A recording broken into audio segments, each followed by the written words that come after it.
You're listening to the legendary podcaster, the one, the only, T-Jam D. Your personal favorite, and the show you've been waiting for.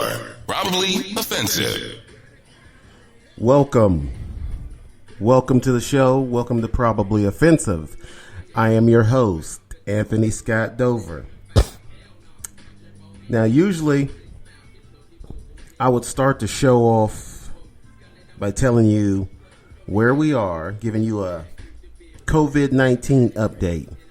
Since this pandemic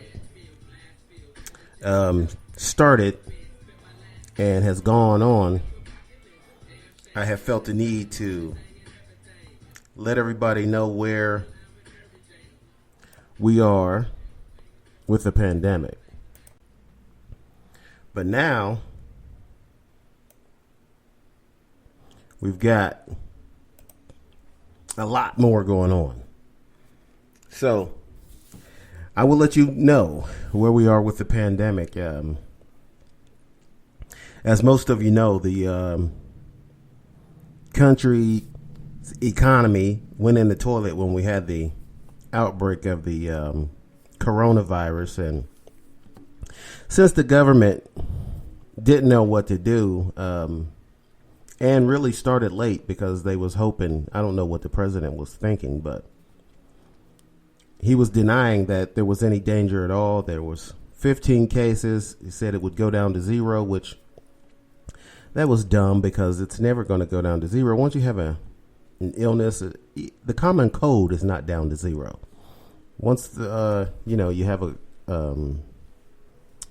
virus like this and different strands pop up, it's never going to be down to zero. So that was a ridiculous statement from the beginning.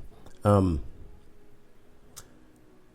we started the social distancing and the stay-at-home orders, and that lasted for a couple of months. And now everybody is going back out into the world, going to work, going out to bars, parks, restaurants.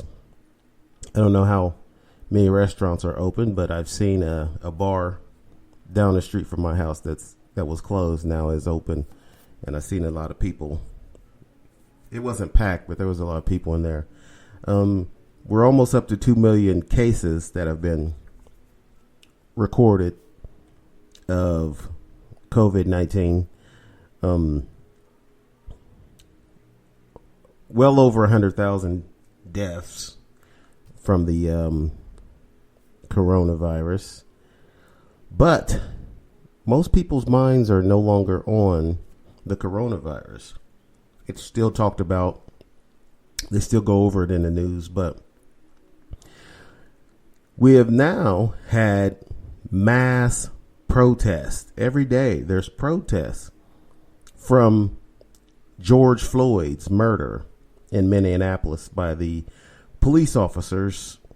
The police officer who is no longer a police officer, Derek Chauvin, who murdered George Floyd by putting his knee. For those of you who don't know what happened, George Floyd, they say, was spending counterfeit $20 bills, which is not funny because the guy ended up dying, but it wouldn't be funny even if he was gotten away with it. But George Floyd reportedly was passing bad money, and a clerk of a store said the $20 bills were phony and had the police called on George Floyd, who reportedly was intoxicated. Now, George Floyd was apprehended by the police. He was still there for whatever reasons when the police got there. I don't know how long it took the police to get there. I don't know how fast they reacted to the call, but George Floyd was still there. He was apprehended. He was handcuffed, moved from one place, from the sidewalk to the street, back to the sidewalk. It's been reported that they tried to put him in the car. He didn't want to get in the car. So they laid him down on the street, face down, hands behind his back, cuffed. His hands cuffed behind his back. And the officer, Derek Chauvin, for whatever reason, chose to put his knee on George Floyd's neck. George Floyd called out on more than one occasion, I can't breathe. I can't breathe. Please let me breathe. And tried to squirm out from underneath the officer's knee. But, the officer just kept a good enough pressure on George Floyd's neck that he couldn't get away. And he was already cuffed and he was laying on the ground. And there was other officers on top of George Floyd, but they weren't on his neck. This one officer, for whatever reason, thought that he should have his knee on George Floyd's neck until George Floyd died. And so, ever since that day, 13 days ago, we've had protests in the streets of every major city in America. And these protests, New York, DC, Philly, Chicago, Cleveland, Atlanta, Charlotte, Denver, Houston, Dallas, LA, Seattle, Salt Lake, Vegas, every major city that you could think of, and even some smaller cities here in Springfield, Ohio, they've had protests, and these protests have spread all over the world. I was watching the news yesterday, and they was having protests in France and Italy and in China. Some places in Africa, they were having protests. In Germany, protests. And I was very surprised to see all these protests. These protests have spread all over the world. It's unfortunate what happened to George Floyd, but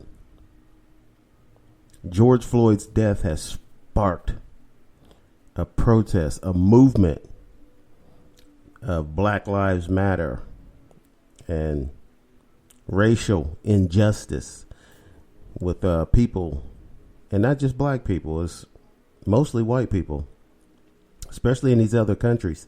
Here in the U.S., it's probably about 50-50 of the protests. And we have seen the police officers at the protests in their riot gear with the shields and the helmets on, pushing and shoving and tear gassing and macing people. And the police actually arrive and make it worse. They make it worse. So here, as of late, they've had these protests. The last couple of days, I haven't seen any police. They've lifted the curfews. They had curfews, and most places where the police would come in and try to enforce the curfew, start beating people, tear gassing them, shooting them with rubber bullets. You name it, the stupid police are doing it. And I just called them stupid because when you have a situation like this is not how you handle it. And I think they could see it's the authorities, the captains, I guess, the mayors of some of these towns, they can see that this is not how you handle it. This is making it worse. So they have pulled the police out. And as long as protests are peaceful, they just let it happen. They're hoping these guys will get tired and just go home on their own. And that's basically what has happened. But they keep showing up the next day, keep coming back to the scene of the crime. And these protests have surprised me because I didn't think that they were going to happen. I didn't think they'd be this consistent. every day. I thought they'd have this protest a couple of days and that'd be it. And we had rioting and looting earlier in the week, and that's pretty much calmed down. We don't see much of the rioting and the looting anymore, but we still see protests. We still see a bunch of people out here in the streets of all major cities, and it's spread all over the world. And that's really something. That's powerful. That is powerful. And right now, you can say, oh, the protesters really are doing is disrupting traffic. But that is enough to get people to look at what's going on here. And this is how things get done. This is how things start. Okay, when Martin Luther King protested and marched, which is really just a bunch of people walking. They're not hurting anybody, not doing anything, just saying, listen now, what's going on is not acceptable and we're not going to take it anymore. And that's what's going on here. All this police brutality and officers, for whatever reason, officers being so afraid when they come on a scene and there's somebody black. Officers overreact constantly. That's the consistent thing that happens is the officers, white officers, arrive on the scene and they overreact to a black person. And they always say their excuse is always, well, I was in fear of my life. And I'm thinking, why? You got this guy handcuffed. He's on the ground. There's no fear there. He can't do anything. He's not doing anything. You're not in fear. You're just a murdering piece of trash. That's all. Okay, this excuse that you're in fear of your life is old. Okay, it's tired. It's bullshit, really. I mean, just because someone is black, you don't need to be in fear. That's all we hear from police officers is I was in fear. Maybe you shouldn't be a cop if you're afraid so easily of arriving on the scene and it's just an unarmed black man and you are so in fear that you need to murder him. Okay, maybe you should leave being a cop up to the people who are brave enough to handle the situation and diffuse the situation without murdering someone just because of their skin color. Maybe. It's just me. Okay? I've never been a cop, never thought about being a cop. And maybe more young black people need to think about being police officers so we can infuse some of the people who would be victims of the police into the police force to handle situations. Because frankly, I'm thinking about if I ever have to call the police, I'm thinking about requesting a black officer. So when he shows up, he won't think, oh my God, it's a black man. Let's draw our weapons out. You know what I'm saying? I don't need you pulling guns on me if I'm the one calling the police.